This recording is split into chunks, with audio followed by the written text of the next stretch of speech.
Turkey and Syria have been holding diplomatic talks in Damascus, the first since the overthrow of the Assad regime earlier this month. Syria's new leader, Ahmed al-Sharaa, and Turkey's Foreign Minister, Hakan Fidan, held a joint press conference after their meeting. Fidan called for international sanctions on Syria to be lifted as soon as possible so the country can start rebuilding its economy. Syria's new rulers, led by the HTS Islamist group, have been steadily filling posts in the new administration. For 7 years, HTS has successfully governed Idlib, a region in Syria's northwest.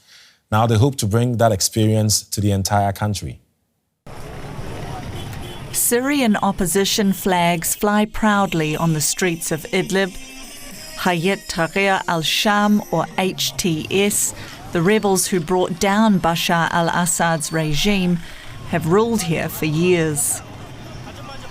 Located in the northwest of the country, Idlib province is home to around 4.5 million people, many of them Sunni Muslims, Christians and Druze people displaced by Syria's lengthy civil war.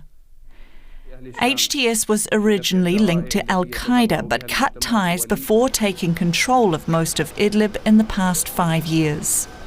Since then, they've brought in a civil administration called the Syrian Salvation Government, providing limited services like electricity and water, and formalising the Turkish lira as legal tender. But they've also been strongly criticised for cracking down on and imprisoning opponents. While their rule appears to have brought relative stability within Idlib, HTS is still designated as a terrorist group by the US and the United Nations. They now face the major challenge of gaining international legitimacy and uniting Syrians beyond Idlib to rebuild the country. Right, let's bring in Fawaz Gerges. He's a professor of Middle Eastern politics and international relations at the London School of Economics. Hello, sir. Welcome to the program. So it's one thing governing a region and another thing governing a whole or managing a whole nation.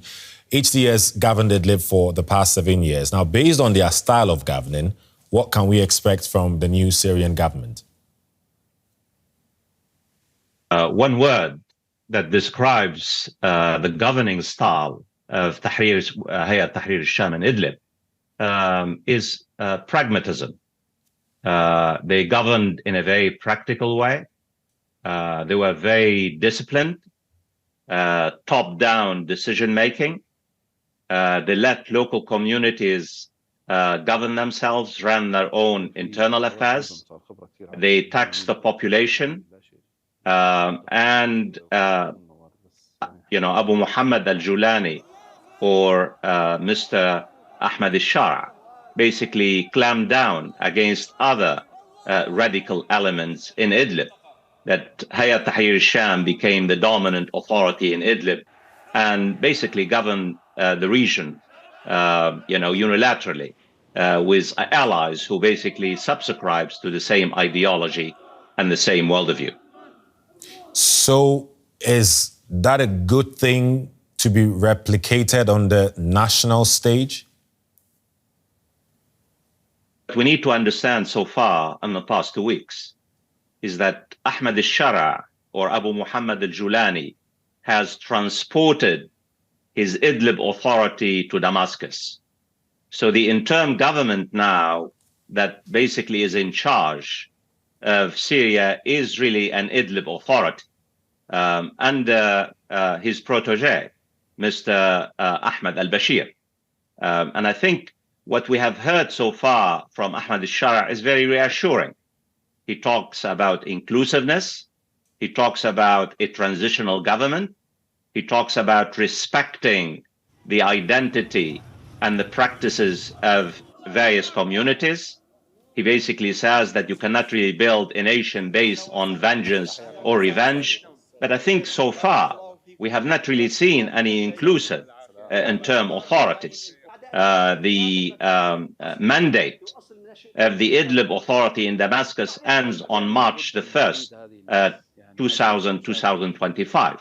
We have to wait and see if Mr. Ahmed al-Sharaa translates his promises and positive reassurances into concrete actions by creating an inclusive government, by bringing in other opposition groups and involving the various communities in the governance of Syria. So it's really very early to give you a clear-cut answer about how Ahmed al-Sharaa will govern in the next few months and next few years in Syria. Right, which is fair enough. He's still forming the government, or the government is still being formed. So, as you say, only time will tell how inclusive that government is. Based on his words, that seems to be what he intends to do. But let's look at something else. HTS is still designated as a terrorist group by the US, the UN, and the EU. But the US has lifted a $10 million bounty for the de facto leader, Ahmed al-Sharaa. Is this a first step of warming relations between the new Syrian government and the West, do you think? I think it's a matter of time. When the United States and the European Union and the United Nations will lift the economic sanctions on Syria. The economic sanctions on Syria have pauperized the Syrian people. 90% of the Syrian people live in poverty. 70% need humanitarian aid. So I take it that everything that's been doing now, what Ahmed al-Sharaa is doing, is to basically reassure the United States and its Western allies that he really does not really want any enmity, any hostility with the West. And I think the Americans, as you know, sent a high-powered delegation to Damascus just a couple of days ago. And the delegation was very impressed by the pragmatism of Ahmed al-Sharaa.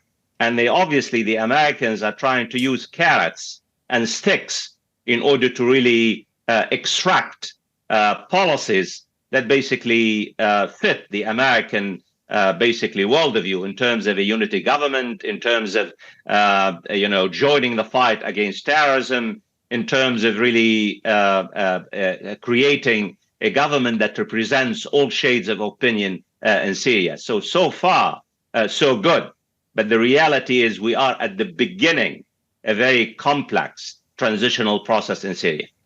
Right. Only time will tell. We'll keep our eyes and ears on the ground. Fawaz Gerges, Professor of Middle Eastern Politics and International Relations at the London School of Economics. Thank you very much, sir, for your insights.